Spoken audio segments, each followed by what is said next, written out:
वडोदरा में सुरक्षा व्यवस्था को और सशक्त बनाने की दिशा में एक अहम कदम उठाया गया है।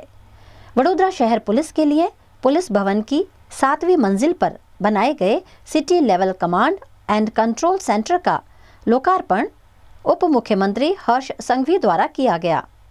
ये केंद्र गुजरात पुलिस के स्मार्ट पुलिसिंग अभियान के तहत नेत्रम प्रोजेक्ट के अंतर्गत विकसित किया गया है। इस मौके पर KLN राव और शहर पुलिस कमिश्नर नरसिम्हा कुमार ने उप मुख्यमंत्री का स्वागत किया।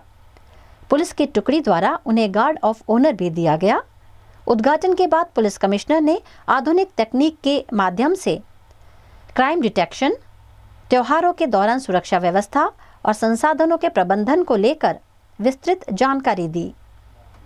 इसके बाद उप मुख्यमंत्री ने कमांड एंड कंट्रोल सेंटर का निरीक्षण किया और CCTV कैमरों के जरिए शहर में सुरक्षा और ट्रैफिक मॉनिटरिंग की व्यवस्था की जानकारी ली। इसके अलावा पुलिस कर्मियों के लिए आवास योजनाओं के तहत नए मकानों के निर्माण और वडोदरा, भरूच और नर्मदा को जोड़ने वाले एक महत्वपूर्ण ब्रिज के निर्माण की भी घोषणा की गई। नवलखी ग्राउंड में आयोजित इस कार्यक्रम में वडोदरा की पहचान को संस्कारी नगरी और शिक्षा के केंद्र के रूप में याद किया गया। साथ ही शहर को टेक्नोलॉजी और विकास के क्षेत्र में ग्लोबल हब बनाने के संकल्प को दोहराया गया। विश्वास प्रोजेक्ट के तहत राज्य में 12,000 से अधिक नए CCTV कैमरे लगाए जाएंगे, जिसमें वडोदरा को प्रमुख स्थान दिया गया है। અને એક લોકોને ખૂણે ખૂણેથી શોધીને સીધા કરવાનો સંકલ્પ અમે સાકાર કરીને આપ સૌ લોકોને હજી વધુ સુરક્ષિત કઈ રીતે આ વડોદરા બનાવવું તે દિશામાં કામ કરવા માટે શહેરના પોલીસ કમિશનર અને એમની આખી ટીમ કામગીરી કરી રહી છે। રેન્જ IG અને એમની આખી ટીમ દરેક જિલ્લાની અંદર આ જ સંકલ્પ જોડે કામ કરી રહી છે અને ક્યાંય જો અમારી ટીમ ચૂકી જાય તો એમની ઉપર હું બેઠો છું। અડધી રાત્રે ફોન કરજો। આ લુખ્ખા ટપોરીઓને સીધા કરવાનો સંકલ્પ લીધો છે। એમને ચાહે એટલી હિંમત અજમાવી લે, ચાહે એટલા લોકોને, નાના મોટા રાજનૈતિક લોકોનો સહારો લઈને આ કોઈની ભલામણ હું સાંભળવાનો નથી। આ લોકોને સીધા કરીને જ રહીશ અને સમાજમાં સારા નાગરિક બનીને જીવવાનો એ લોકોને ફરજ પડે એ પ્રકારનું કડકાઈથી કામ કરવા માટે આ ગુજરાત પોલીસ અને ગૃહ વિભાગ આદરણીય મુખ્યમંત્રી શ્રીના માર્ગદર્શનમાં કામગીરી કરી રહ્યા છે। આપ સૌ લોકોનો ફરી એકવાર ખૂબ ખૂબ આભાર।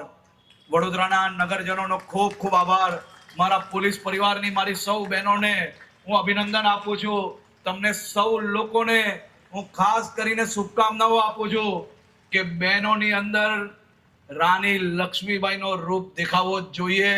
જો આપણા શહેરમાં કોઈ બી ટપોરી આમ તેમ થાય તો તમારામાં રાની લક્ષ્મીબાઈનો રૂપ જરૂરથી દેખાવો જોઈએ, જેથી મારી શહેરની આ સામાન્ય બહેનોને હજી વધુ વિશ્વાસ આપણી પોલીસ પર વધે તેવી શુભકામનાઓ। ખૂબ ખૂબ આભાર। સદન પ્રોજેક્ટની project management, decentralised architecture, video analytical capabilities અને ઇમ્પેક્ટને ધ્યાને લઈને 2022માં ભારત સરકારના નેશનલ ગવર્નન્સ એવોર્ડ અને અન્ય 6 એવોર્ડ પણ મળેલ છે, જેથી વિશ્વાસ પ્રોજેક્ટની વ્યાપ વધારીને વડોદરા શહેર, સુરત શહેર સહિત રાજ્યના 54 શહેરો અને 79 આંતરરાજ્ય એન્ટ્રી એક્ઝિટ પોઈન્ટ્સ ખાતે 12,000થી વધારે CCTV કેમેરા લગાવવાની કામગીરીમાં ક્લસ્ટર 4નો પણ સમાવેશ થાય છે। ક્લસ્ટર 4 અંતર્ગત 35 કરોડને ખર્ચે વડોદરાના સુરત શહેરોમાં એક નેત્રમ તથા 2,100થી વધારે CCTV કેમેરા સ્થાપિત કરવામાં આવેલ છે। આ સ્માર્ટ પોલીસિંગનો યુગ આપણા નાયબ મુખ્યમંત્રી શ્રી જ્યારથી ગૃહ વિભાગના જ્યારે એમને સાચવતા થયા છે ત્યારથી અને જ્યારે નાયબ મુખ્યમંત્રીને ગૃહમંત્રી બને છે ત્યારથી આપણે જોઈએ છે કે આપણું પોલીસ વિભાગ એકદમ ટેકનોલોજી યુગ અને સ્માર્ટ પોલીસિંગ તરફ આગળ વધી રહ્યું છે। સુરક્ષિત ગુજરાત, સમૃદ્ધ ગુજરાત નો જે સાકાર આપણે કરી રહ્યા, જે સંકલ્પ લીધો હતો એ ક્યાંક ને ક્યાંક સાકાર થઈ રહ્યો છે એવું લાગે છે। સેવા, સુરક્ષા અને શાંતિ એ રીતે આપણે ગુજરાતને જોઈએ છે અને આજે એ જ અભિગમ સાથે આ વિભિન્ન પ્રકલ્પોનું આજે લોન્ચિંગ સાથે સાથે અલગ અલગ વિભાગનો બ્રિજના કામ હોય, રોડના કામ હોય એ પણ પૂર્ણ થશે અને લોકાર્પણ થશે. સાથે જ વિભિન્ન પોલીસ વિભાગની બિલ્ડિંગો, જે રહેવાના ફ્લેટ્સ હોય કાં તો પોલીસનું કોઈ ભવન હોય, પોલીસ સ્ટેશન હોય, એનું પણ લોકાર્પણ કે ખાતમુહૂર્ત આજે થઈ રહ્યું છે. એના માટે આપ સૌને ખૂબ ખૂબ અભિનંદન આપું છું.